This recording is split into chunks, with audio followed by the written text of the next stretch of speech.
Hello everyone. You know, there are times when it seems that literally everything in this world is against you. All is absolutely impossible and you're going through a rough patch. At this time you don't want to do any kind of sport or hobby. You don't even want to start and it won't work anyway. Well, in such a situation we need an inspiring example, and that's why we've gathered several at once. In today's video, there are some people who have proved that nothing is impossible for them. Let's get it on. Anthony Bauer.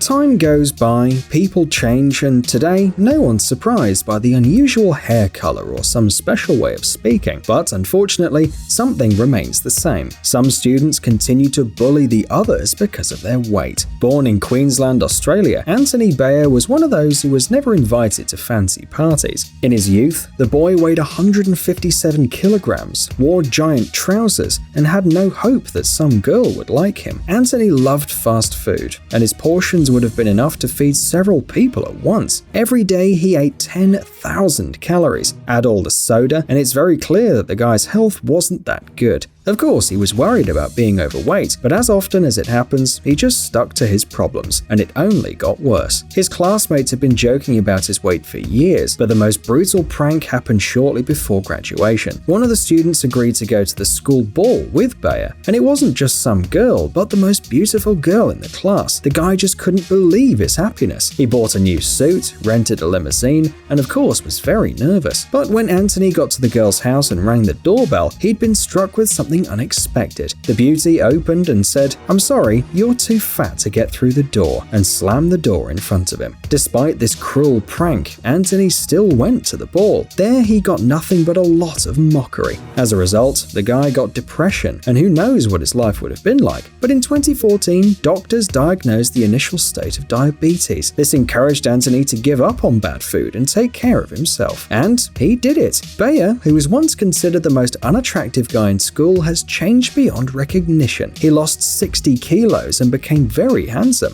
Enjoy cookie while waiting for your nachos.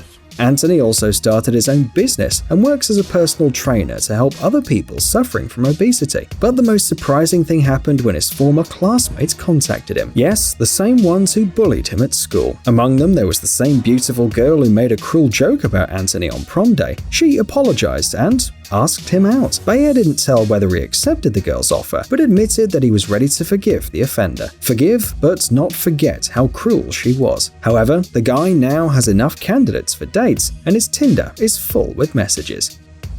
Keenan Kyles.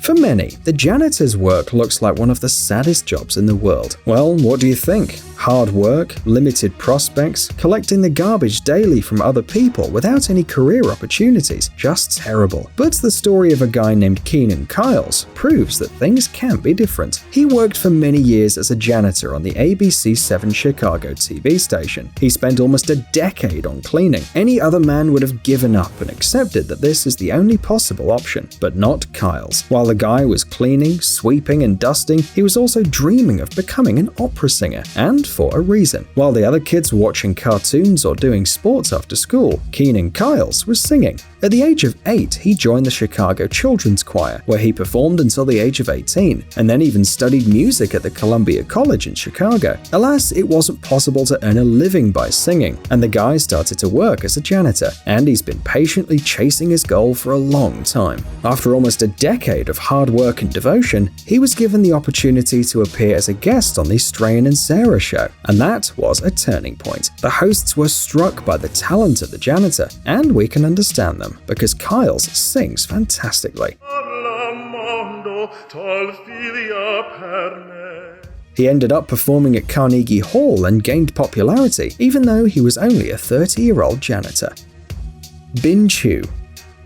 When it comes to designing aircraft, we imagine giant hangars where many scientists, engineers, and the best mechanics create another plane. But not only professionals go up into the sky. All over China, some farmers have begun to create their own aircraft, most of the time just in their yards. Not every design is equally successful though. Some of these amateur aircrafts are very dangerous and function badly, but some designs work so well that they're recognized even among the professionals. One such example is the story story of a man named Bing Chu. Bing Chu was one of the 300 million farmers who were engaged in agriculture in China for most of his life. But Chu always dreamed of something else. Instead of gardening, he wanted to fly high in the sky. His dreams seemed impossible for a long time, until one day Chu decided to take matters into his own hands. He exchanged his tractor for a screwdriver and created his first successful aircraft using the agricultural equipment, and it all worked out. Today, Chu makes a living by building unusual planes for flight enthusiasts and spends all his free time in the air.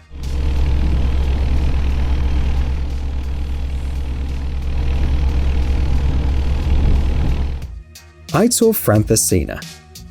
The world of surfing consists of sandy beaches, blue skies, and dangerous big waves. You need to stay alert and look around all the time. But what if you just can't look around? What if you're blind? Aitor Franthesina was born in 1970. Even then, doctors diagnosed him with congenital glaucoma, but it wasn't until 14 years later that Aitor stopped seeing with his right eye after numerous surgeries. It would mess many people up, but the teenager was already surfing and wasn't going to stop. Soon, surfing became not just a hobby, but his lifestyle. In 1988, Aitor even opened a surfing school of national importance in the Spanish city of Theraut. He became one of the coolest coaches, and his teaching method is still used around the world. Everything was fine, but in 2012, the man tried to ride a particularly big wave and injured the second eye, so he became completely blind. The blind man is supposed to stay away from the active sport, and even more so from the big waves, but 3 months after he was discharged from the hospital, Aitor started surfing again. You've got it right, he couldn't see, but even that couldn't keep the man on the beach. Aitor started with wide boards and small waves. He had to get used to the new conditions, but soon, as a real professional, the surfer switched to regular boards and began to conquer really big waves. Of course, he can't do it without help. Before Aitor enters the water, a friend directs him and describes the situation, but when he gets up on the board, he's alone with the ocean, and he enjoys it a lot.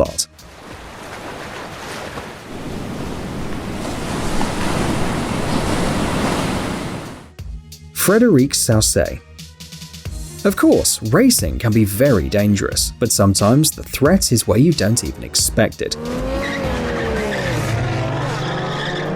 Frenchman Frédéric Saucet grew up among the cars, but never raced until a terrible thing happened in his life. In the summer of 2012, Frédéric accidentally cut his finger during a holiday in Landes. Seems like nothing serious, perhaps, but because of the medical negligence, the man became septic. All happened really fast, and soon Saucet went into a coma. After a month of intensive care at Bayonne Hospital and a transfer to another clinic, the doctors had to make a terrible decision to amputate Frédéric's arms and legs. He had almost died a few weeks before he got out of the coma, but the amputation helped. In May 2013, Saucet left the hospital after several surgeries, and he remained disabled. What would you do in such a situation? Well, Frédéric Saucet decided to take part in the 24 Hours of Le Mans, the car race of endurance racing. In February 2014, sponsored mainly by the insurer, he was driving the Ligier JS53 Evo CN for the first time. The car was equipped with special equipment so that Frédéric could drive it. Saucet does this with pedals at hip level, rotates the steering wheel thanks to the prosthesis attached to the right arm, and his left arm remains free. The gears are then automatically shifted. And this amazing Frenchman really started racing. Of course, it's hard for a man without arms and legs to compete with ordinary athletes, but that didn't stop Saucet.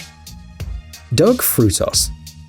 Everybody's dreams are different. For some, it means having a house, a yard with a green lawn, a dog, some kids, exactly like in a cereal ad. But for a group of friends in Kentucky, it means owning Young's High Bridge. Doug Frutos and his buddies have been friends for over 30 years, and all this time they've been doing bungee jumping. 6 years ago, the friends bought a bridge for themselves. Yes, when you do your hobby for so many years, you can afford some valuable investments. This is a former railway bridge, which friends are fully equipped for their needs. Usually, people who are fond of bungee jumping can face their problems. For example, the owners of the buildings aren't always happy with what's happening. But when you own a bridge, you can just forget about it. Now, the friends share their love for bungee jumping with everyone, and Doug himself says he's ready to continue doing it even when he's 80. Geron Hermann. When doctors diagnosed Geron Hermann with hemiplegia, they said he wouldn't be able to even get dressed or eat. because the disease implies a complete loss of the motor skills on one side of the body. The doctors insisted that the guy would need help with almost everything he did every day. Complete weakness and dependency. It can be really frustrating. But Hermann not only proved them wrong, but also realized his dream. He became a professional dancer. And it's just fascinating what this guy does on stage. And we can't believe that this is possible with such a diagnosis. For several years, Hermann danced with Heidi Latsky dance, which unites people with disabilities. With an impeccable balance, love for dance, and unwillingness to obey any restrictions, Hermann helps to destroy stereotypes. When you see it, you just start to perceive people with disabilities in a new way. Psst, dude, are you looking for new technologies and great gadgets? Are your thoughts focused on the future? Do you love huge vehicles and can't imagine your life without robots around you? Then visit TechZone and you'll find all this and more. The link is in the description. You interested? Great.